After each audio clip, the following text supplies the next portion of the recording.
ఓం నమో భగవతే వాసుదేవాయ.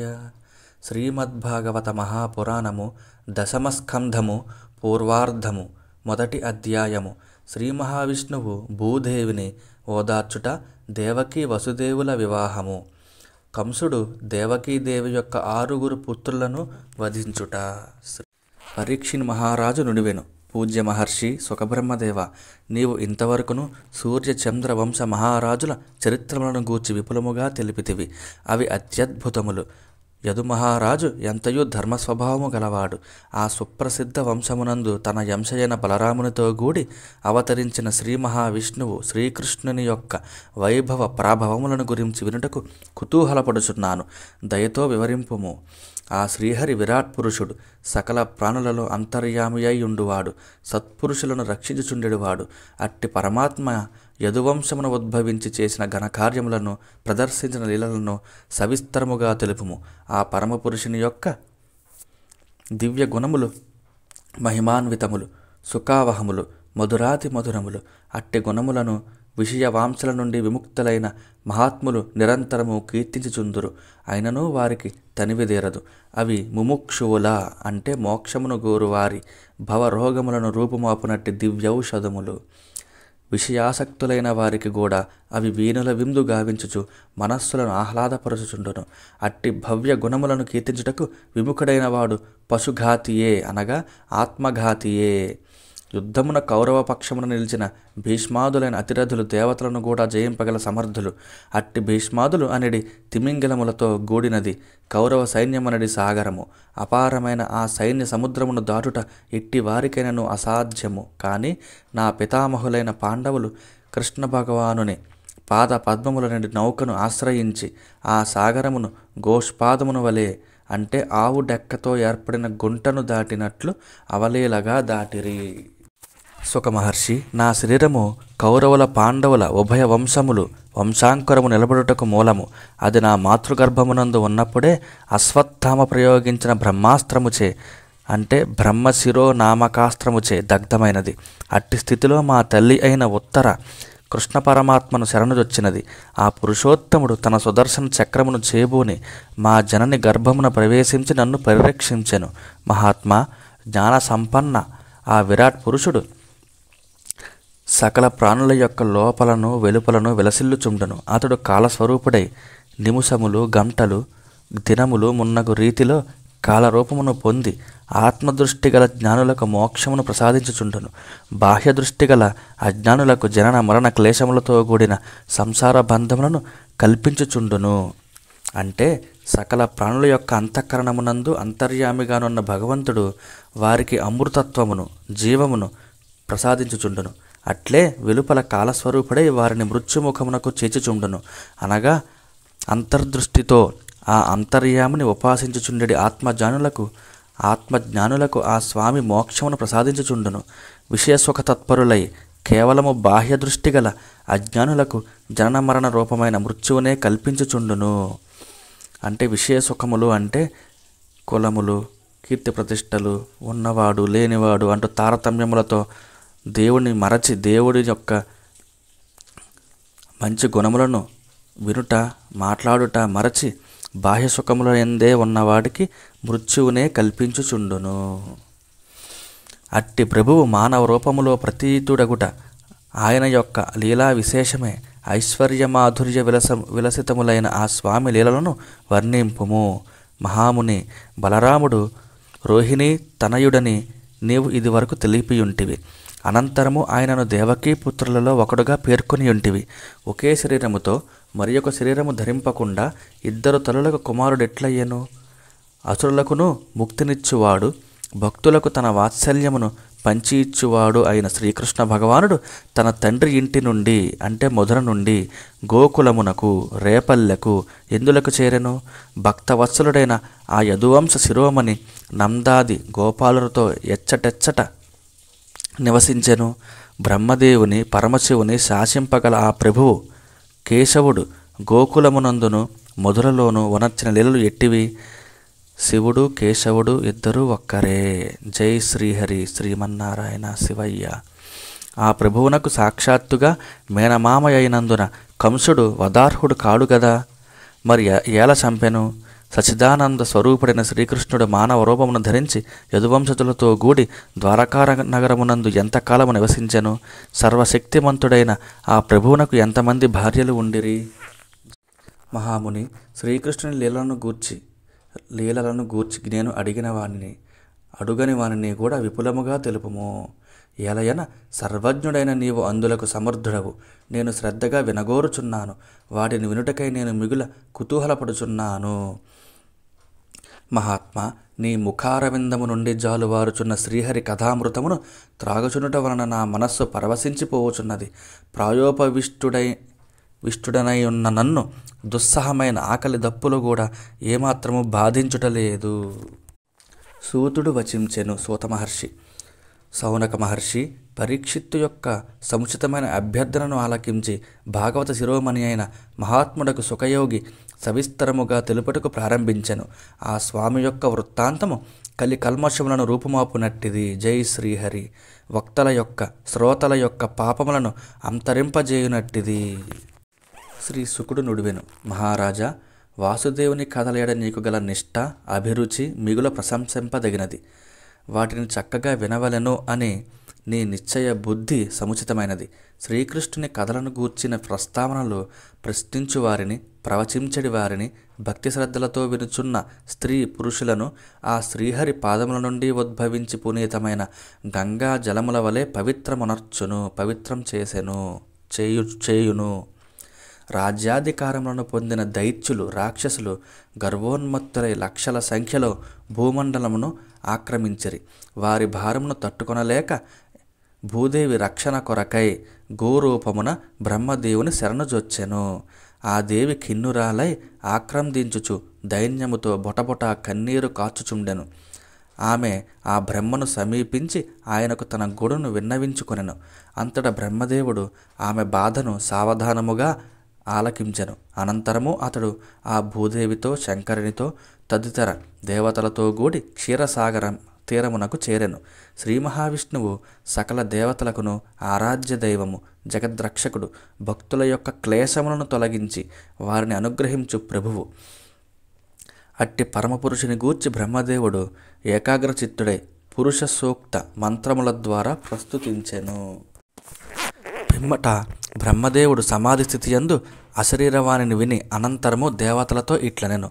సురలారా, ఆ పరమ పురుషోత్తముడు పలికిన వచనములను నేను వింటిని. వాటిని మీరు శ్రద్ధగా వినుడు. ఇక ఏమాత్రము విలంబము చేయక ఆ శ్రీహరి వచనములను శిరసా వహింపుడు. సర్వేశ్వరుడైన శ్రీహరి భూదేవి క్లేశమును గూర్చి ఇంతకు పూర్వమే ఎరుగును. అందువలన మీరు మీ అంశలతో యదువంశమునందు జన్మింపుడు. ఆ ప్రభువు తన కాలశక్తి ప్రభావమున భూభారమును తొలగించుచు తన లీలలను ప్రదర్శించుచున్నంత వరకును మీరు అందరూ ఆ స్వామిని అనుసరించుచు సంచరించుచుండు. పరమపురుషుడైన శ్రీ మహావిష్ణువు వసుదేవుని ఎంట స్వయముగా కృష్ణ భగవానుడై అవతరింపగలడు. కనుక ఆ స్వామిని సేవించుటకై సురభామినులు అంటే దేవతలు ఎల్లరూ గోపికలై జన్మింపవలెను.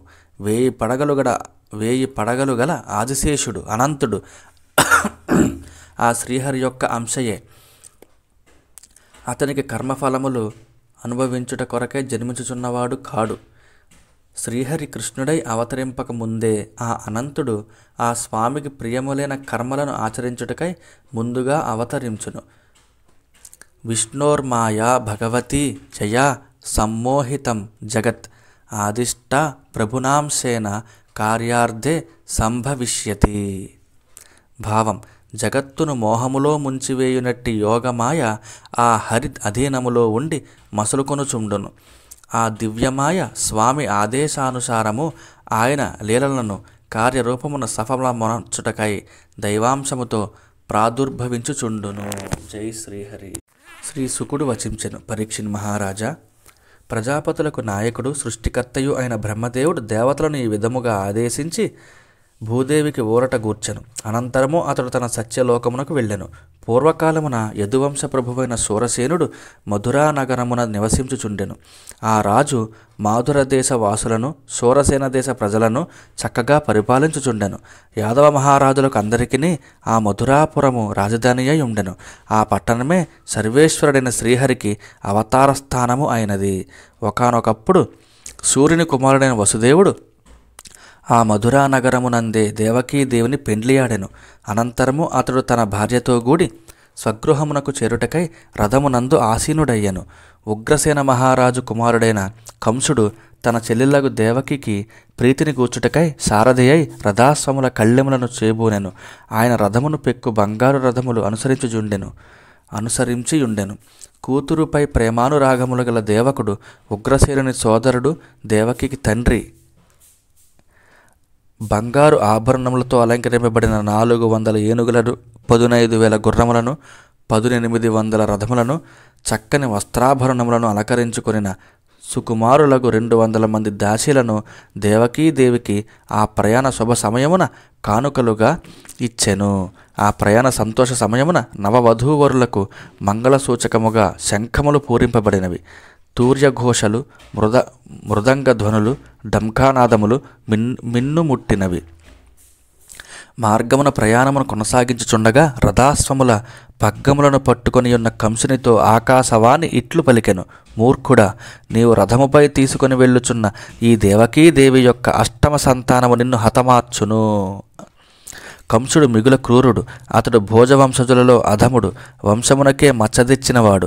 ఆ మహాపాపి ఆకాశవాణి మాటలను విన్నంతనే క్రుద్ధుడై ఖడ్గమును చేబూని తన చెల్లెలకు దేవకి కుప్పు పట్టుకొని ఆమెను చంపుటకు సిద్ధపడెను. కఠినాత్ముడైన కంసుడు సిగ్గుమాలిన వాడై నింద్యమైన పనికి పూనుకొనగా చెల్లెలిని చంపుటకు ఉద్యుక్తుడు కాగా మహాత్ముడైన వసుదేవుడు అతనిని బుజ్జగించుచు ఇట్లనెను. రాజకుమార, నీవు ఎల్లరకును ఆదరణీయుడవు. నీ గుణములను సూర్యులను మెచ్చుకొందురు. అంతేకాదు, నీవు భోజవంశమునకే వన్నె తెచ్చడి వాడవు. అట్టి ఉత్తముడవైన నీవు నవవధువైన నీ చెల్లెలు మెట్టినింటికి వెళ్ళుచున్న ఈ శుభ సమయమున ఆమె కాళ్ల పారాని ఆరకముందే ఇట్లు చంపబూనుట పాడిగాదు. ఇది ఘోర కృత్యము. మహావీరుడా, పుట్టిన ప్రతి ప్రాణియు గిట్టుట సహజము. పుట్టిన వెంటనే నీడవలే మృత్యువు దేహిని వెన్నంటియే ఉండును. మృత్యు ప్రాప్తి నేడైనను గావచ్చును, లేక 100 ఏండ్లకైనను గావచ్చును. కావున ప్రాణులకు మరణము నిశ్చితము కదా. దేహమునకు మృత్యువు ఆసన్నమైనప్పుడు దేహి అంటే జీవాత్మ తన సుకృత దుష్కృత కర్మలను అనుసరించి మరి ఒక దేహమును పొంది అప్పటి పూర్వ దేహమును త్యజించును. దేహి సర్వదా కర్మవశుడే గాని స్వతంత్రుడు గాడు. మనుష్యుడు నడుచుచున్నప్పుడు మొదటి అడుగు కుదురుకొనిన పిమ్మటనే 2వ అడుగు వేయును. ప్రతి ప్రాణియు తన కర్మలను అనుసరించి తృణజలూక న్యాయమున మరి ఒక దేహమును త్యజించును. తృణజలూక న్యాయము అంటే గడ్డి పురుగు ప్రాకునప్పుడు ముందున్న గడ్డిపోచను పట్టుకోకుండా తానున్న అంటే వెనకటి గడ్డిపోచను విడవదు. దీనినే తృణజలూక న్యాయము అని అంటారు. అట్లే జీవుడు మరి ఒక దేహమును చూసుకోకుండా పూర్వదేహమును విడిచిపెట్టడు. మానవుడు జాగ్రత్తవస్థయందు గొప్ప గొప్ప సంపన్నుల ఐశ్వర్యములను చూచియు వినియు వాటినే కోరుకొనుచు ఆ ఆలోచనలలోనే నిమగ్నుడగుచుండును. స్వప్నమునందును ఆ ఐశ్వర్యములను అనుభవించుచున్నట్లు తలపోయుచు తన దరిద్రావస్థను మరచిపోవచుందును. ఒక్కొక్కప్పుడు జాగ్రత్తవస్థయందును మనస్సులో ఆ ఐశ్వర్యములను గూర్చి ఆలోచించుచు అందే తన్మయుడై స్థూల శరీర స్పృహను కోల్పోవుచుండును. అట్లే జీవుడు కర్మలకు అనుగుణములైన కోరికలకు అనుగుణములైన కర్మలకును వశుడై మరి ఒక శరీరమును పొందును. అంతటి మునుపు అంటే పూర్వ శరీరమును మరిచిపోవును.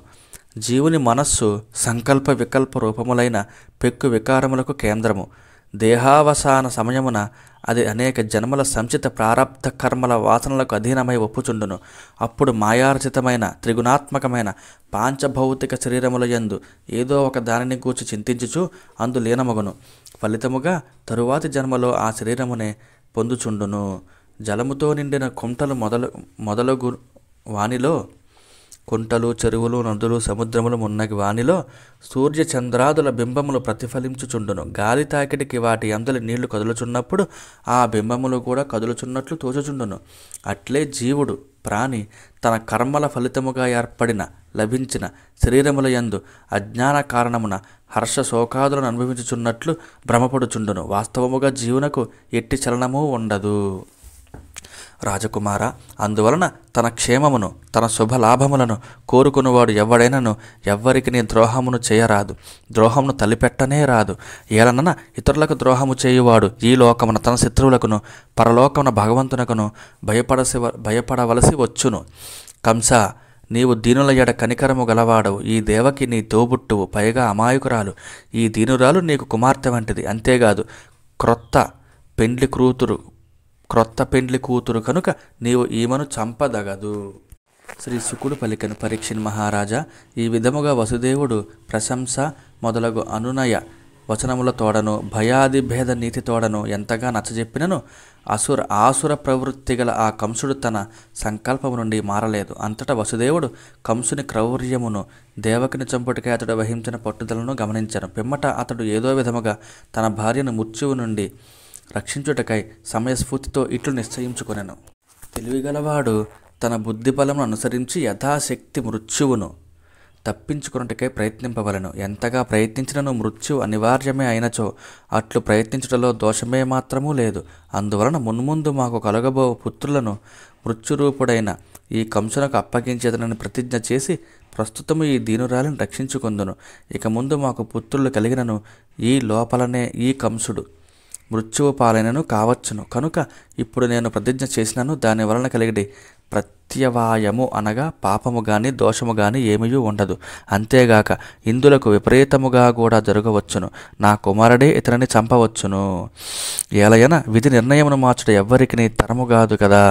మృత్యువు ఆసన్నమై కూడా తొలగిపోవచ్చును, లేదా దూరమైన మృత్యువు తిరిగి వచ్చి కబలింపను వచ్చును.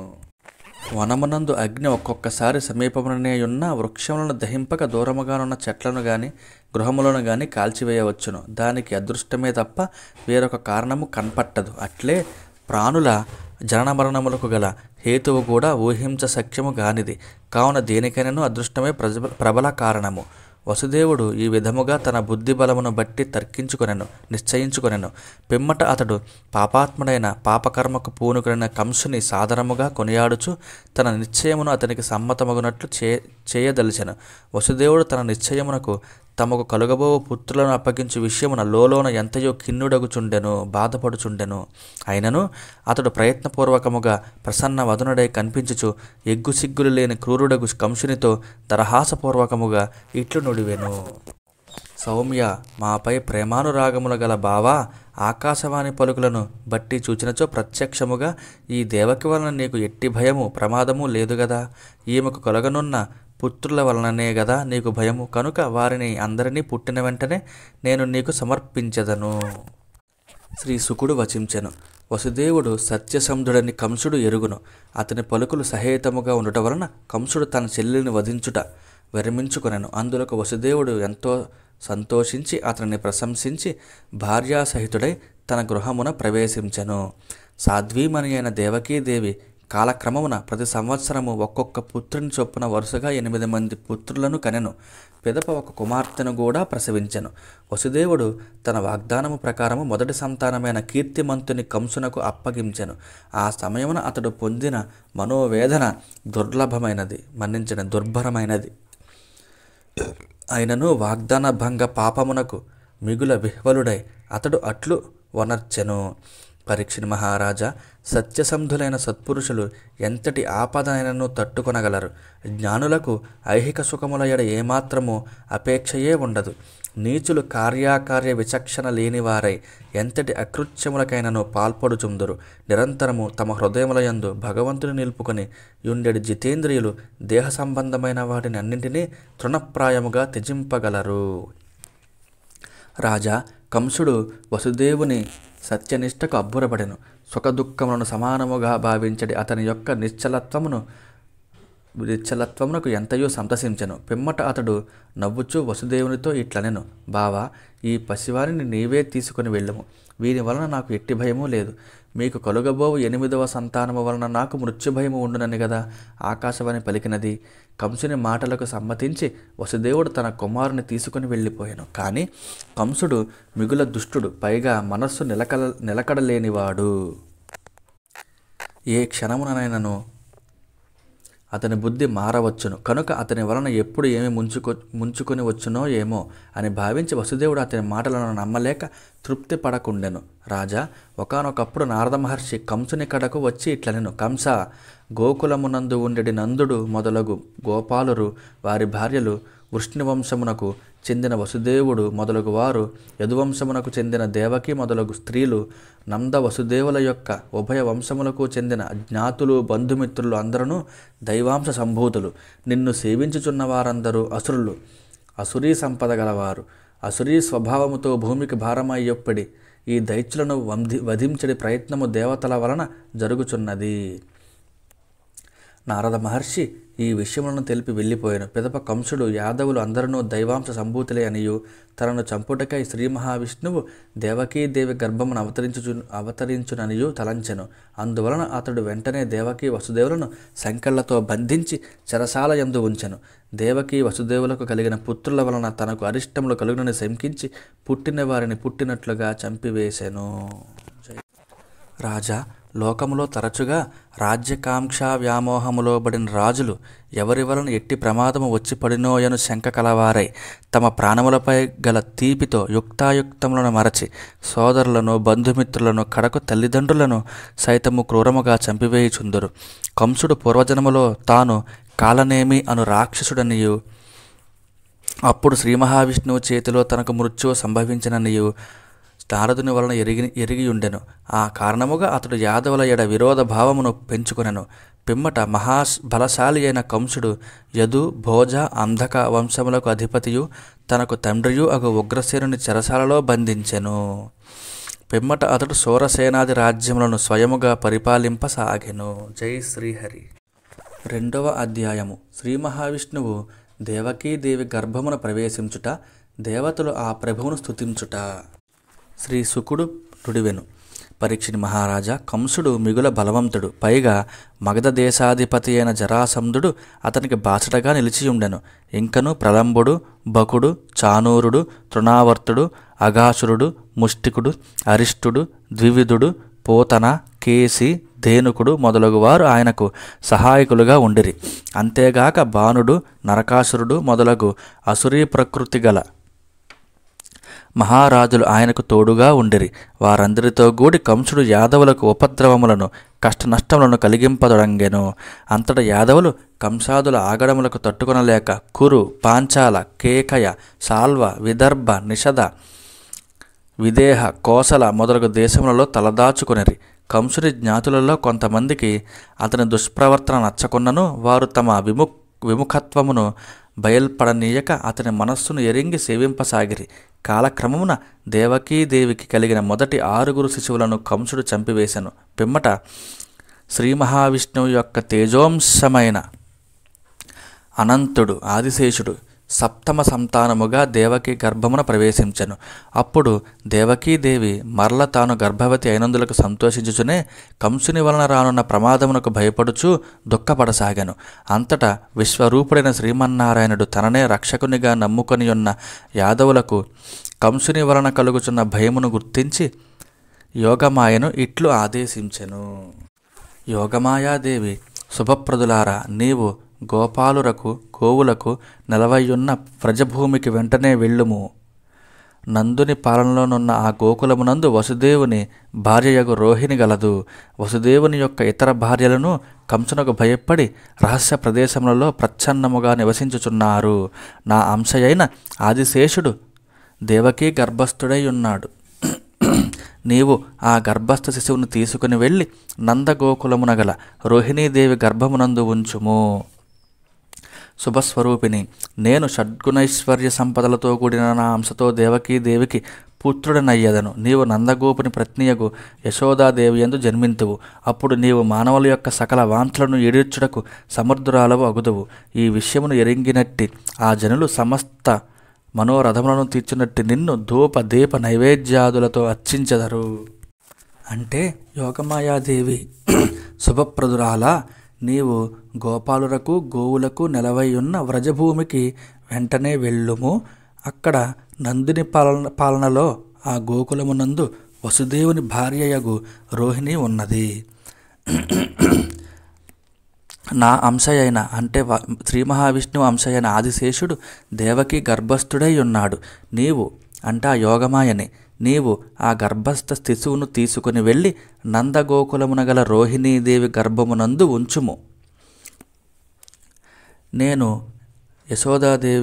నేను 8వ పుత్రునిగా దేవకీదేవికి జన్మించెదను.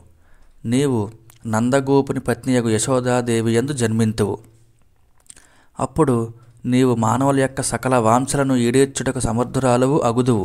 ఈ విషయమును తెలుసుకొనిన జనులు సమస్త మనోరథములను తీర్చునట్టి నిన్ను, ఆ యోగమాయను, మహాకాళిని ధూప దీప నైవేద్యాదులతో అర్చించెదరు అని పలికెను స్వామి. మరియు భూలోకమునందలి మానవులు నిన్ను దుర్గా, భద్రకాళి, విజయ, వైష్ణవి, కుముద, చండిక, కృష్ణ, మాధవి, కన్యక, మాయ, నారాయణి, ఈశాని, శారద, అంబిక మొదలగు నామములతో ఆయా ప్రదేశములలో ప్రస్తుతించుచుందురు. దేవకీదేవి గర్భము నుండి సంకర్షణము వలన అంటే వెలికి తీయబడుట వలన సంకర్షణుడు అనియు లోకులను రంజింపజేయువాడు గావున రాముడు అనియు బలవంతులలో మేటి ఎగుట వలన బలభద్రుడు అనియు బలరాముడు అతనికి భూతలమున వ్యవహరింపబడును. సర్వేశ్వరుడని శ్రీహరి ఆదేశమును అందుకుని పిదప సరే అని ఆయన ఆజ్ఞను శిరసావహించి ఆ ప్రభువునకు ప్రదక్షిణమునర్చి యోగమాయ భూలోకమునకు చేరి భగవంతుని ఆనతిని నెరవేర్చెను. జై శ్రీహరి. యథార్థముగా బలరాముడు దేవకీదేవి గర్భస్థుడే అయినను పరిణామమున యోగమాయ ద్వారా రోహిణీ గర్భమున ప్రవేశించి ఆమె వలన జన్మించి పెరిగి పెద్దవాడుగుటచే రోహితనయుడుగానే బలరాముడు వ్యవహరింపబడెను. ఈ విధముగా యోగమాయ దేవకీ గర్భమునందలి శిశువును రోహిణి యుదరమునకు చేర్చుటతో పౌరులందరూ అయ్యో దేవకికి గర్భస్రావమైనది కదా అని తలంచి మిగుల వగచిరి. భగవంతుడైన శ్రీహరి సమస్త భక్తుల యొక్క భయములను పారద్రోలి వారిని ఆదుకొనుచుండును.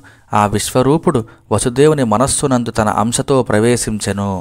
పరమపురుషుని తేజస్సు తనలో ప్రవేశించినంతనే వసుదేవుడు సూర్యుని వలె తేజరిల్లెను. అందువలన ఆ వసుదేవుడు కంసాదులకు తేరిపార చూడరాని వాడయ్యను. వసుదేవుని కంసాదులు చూడలేకపోయిరి. ఆయనను ఎవ్వరును తమ బలము చేతను, వాక్కు చేతను, ప్రభావము చేతను ఎదిరింపలేకుండిరి. శ్రీహరి తేజస్సు జగన్మంగళకరము. తతో జగన్మంగళమచ్యుతాంశం సమాహితం సోరసుతేన దేవీ దధార సర్వాత్మకమాత్మభూతం కాష్ట యథానందకరం మనస్తః. భావము: శ్రీహరి తేజస్సు జగన్మంగళకరము, సమస్త బ్రహ్మాండములకును ఆధారమైనది, సకల ప్రాణులలో అంతర్యామి అయి విలసిల్లునది. అట్టి దివ్యాంశమును వసుదేవుని వలన దేవకీదేవి నిర్మలమైన మనస్సుతో ధరించెను. అప్పుడు ఆమె పున్నమి నాటి చంద్రునితో కూడిన తూర్పు దిశ వలె భాసిల్లెను. శ్రీమన్నారాయణుడు సమస్త జగత్తునకు నివాస స్థానము. అట్టి శ్రీహరి అంశమును దేవకీదేవి తన గర్భమునందు ధరించి అంతటి మహాప్రభువునకు ఆవాస స్థానమైనది. అయినను కంసుని చెరసాలలో ఉన్నందున ఆ సాధ్వి కుండలోని దీపము వలె వేదములకు విరుద్ధముగా వ్యాఖ్యానించు మూర్ఖుని విద్య వలె తన తేజస్సును లోకమునకు అందింపలేకుండెను. దేవకీదేవి కడుపులో శ్రీహరి తన దివ్యాంశతో పెరుగుచుండెను. ఆమె ముఖమునందు దరహాస శోభలు వెల్లివిరియుచుండెను. ఆమె దేహకాంతులు చెరసాల మందిరమున వెలుగులను నింపుచుండెను. అట్టి దేవకీదేవిని చూచి కంసుడు తనలో ఇట్లనుకొనెను: నా ప్రాణములను హరించునట్టి శ్రీహరి దేవకీ గర్భములో చేరియుండుట తథ్యము. ఎందుకంటే ఆ దేవి ఇలాంటి దివ్య కాంతులతో ఎప్పుడూ అలరారుచుండలేదు. దేవతల కార్యము కొరకై శ్రీహరి నన్ను హరింపక మానడు. కనుక తత్క్షణమే నేను చేయవలసినది ఏమి? దేవకిని చంపుట ఉచితము కాదు. ఏలనన ఈమె స్త్రీ, పైగా నా చెల్లెలు. చంపివేసినచో నా యశస్సు దెబ్బతినును, ఐశ్వర్యములు నశించును. అంతేకాదు వెంటనే నేను నా ప్రాణములను కోల్పోవుటయు తథ్యము.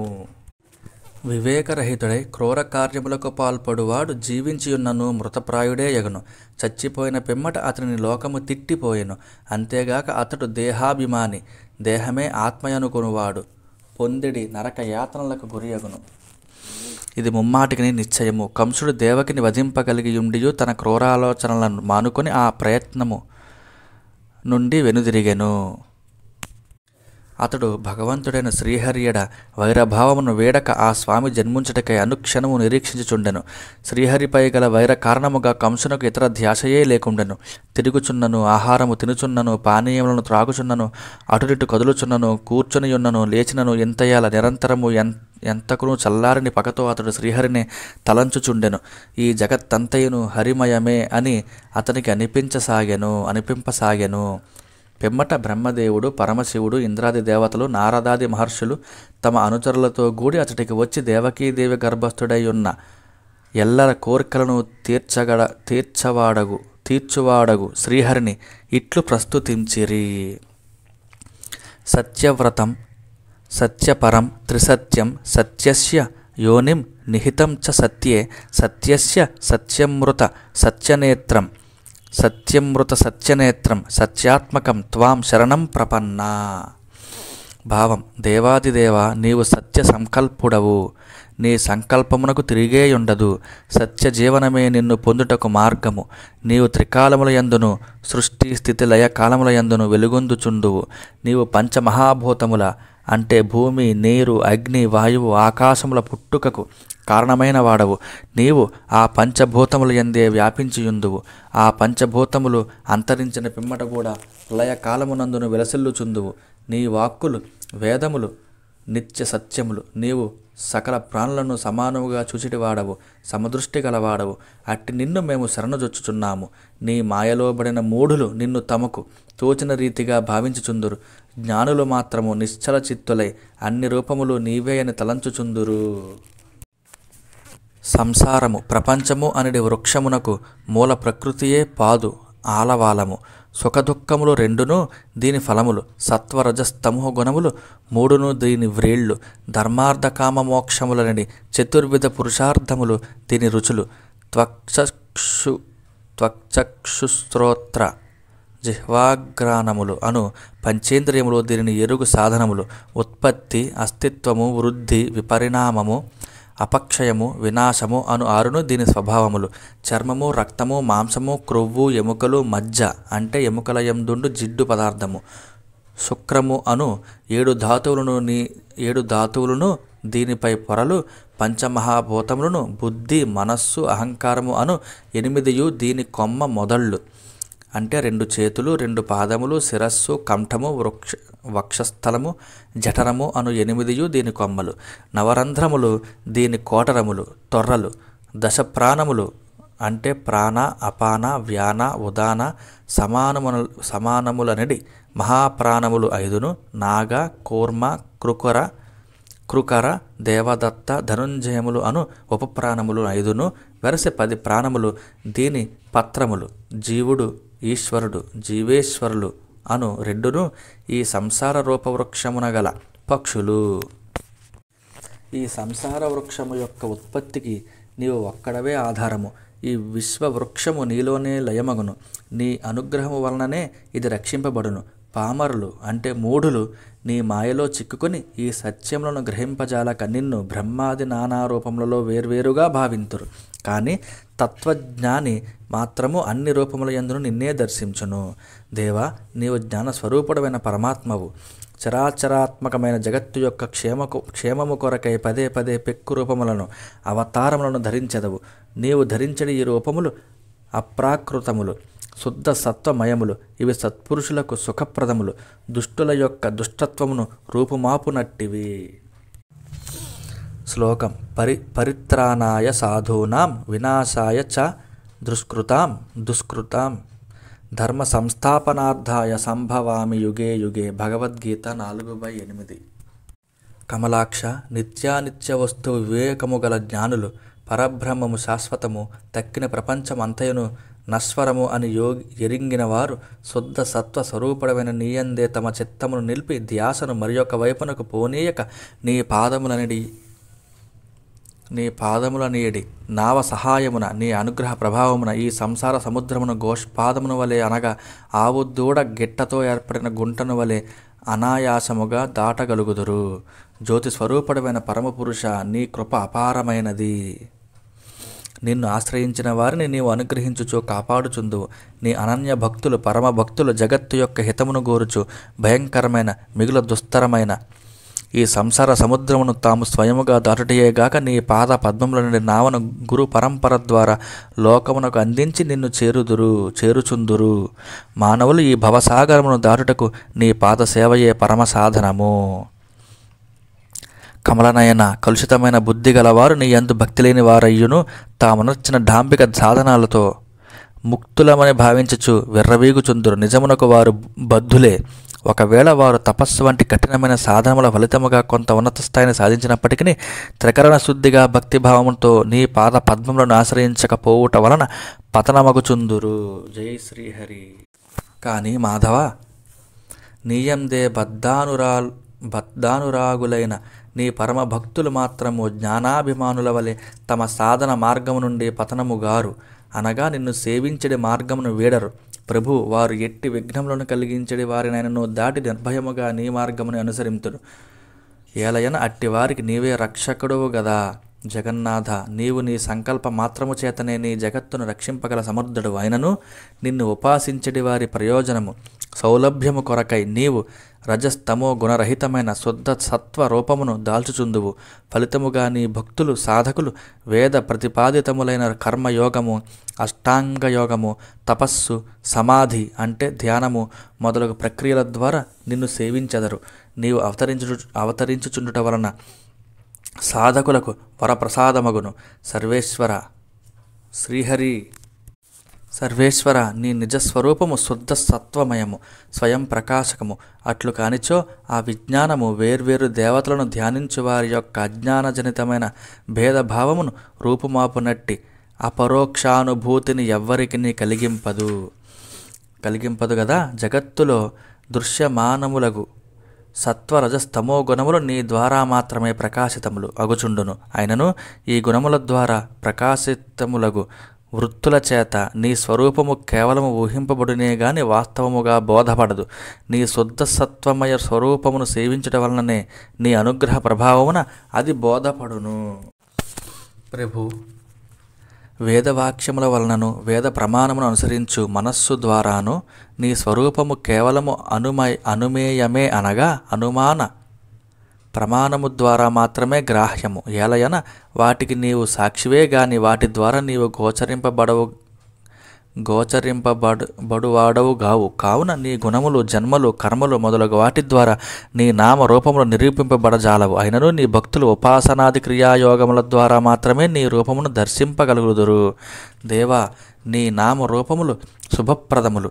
వాటిని వినుచు, కీర్తించుచు, స్మరించుచు, ధ్యానించుచు నిరంతరము నీ పాద పద్మముల సేవల యందే తన చిత్తమును లగ్నమునర్చువాడు జనన మరణ రూపమైన ఈ సంసార చక్రమునందు మరల చిక్కుపడడు. జై శ్రీహరి.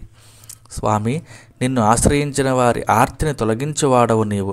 పరమేశ్వరుడమైన నీకు ఈ భూమండలము పాదస్థానము. నీ అవతారము వలన ఈ భూభారము దూరమైనట్లే. కనుక ధరిత్రి ధన్యమైనది. ధ్వజ, వజ్ర, అంకుశాది శుభచిహ్నములు గల నీ పాద విన్యాసములతో అలంకృతమై నీ అనుగ్రహమునకు నోచుకొనిన ఈ భూతలమును, ఆ స్వర్గలోకమును, సకల లోకములను నీ కృపచే మేము చూడగలము. ఇది మా అదృష్టము. అందువలన మేమును ధన్యులము. ఓ ఈశ్వర, నీవు జన్మాది వికారములు లేనివాడవు. అయితే నీవు అవతరించుటకు కారణము నీ లీలా వినోదమే. కానీ అందుకు వేరొక కారణమును ఊహింపలేము. ఏలనన జన్మము, జీవించియుండుట, మరణము అనేవి నీ యందు అజ్ఞానముచే కల్పింపబడినవి. ఓ ప్రభువు, నిజమునకు నీది నిర్భయస్థానము. అభయమునకు ఆశ్రయమైన వాడవు నీవే.